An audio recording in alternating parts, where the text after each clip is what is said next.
Okay, so we've been self-funding. Okay. Was it because you didn't look for it? Well, like I said, the media and the content industry is not something that has a quick ROI. It's not something that I'm selling immediately. It's not like I open up store and say, hey, look, I have all these goods for sale. Please come and buy it. And I can therefore give you a very accurate financial outlook of the company. Content is a much longer term game. And I think in terms of the climate in Singapore, we do have a lot of VCs, we have a lot of support. But also, once again, we talk about bell curve, right? The bell curve is still in businesses that people are familiar with. So in that sense, when you want to talk about disruptors, right?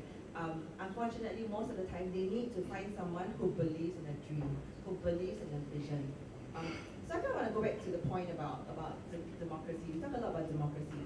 I think for us, we choose not to look at it as democracy, but more a decentralization of power.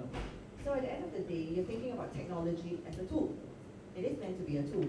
Even artificial intelligence is meant to be a tool. At the end of the day, it's the humans who still need to figure out, hey, what data what do I need to feed into the big data to get useful data out of it?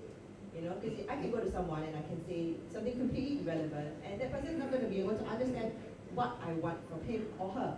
And therefore, the answers that she or he gives me will then be relevant to what I actually want to pursue. So it's more about figuring out what is the value that you want, what relevance do you want, and therefore how do you go about acquiring what you need. So we talk about Amazon as an example. They are actually looking to open up physical stores, but it didn't come because they wanted to just acquire assets.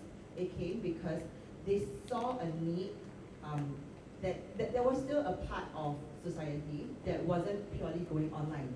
There were still goods that people wanted to see, that wanted to touch, and therefore it was born out of a need. It wasn't born out of just purely wanting to acquire assets because that's what we should be doing. So I think that in that sense, it's about how you use whatever tools you have to achieve whatever goals you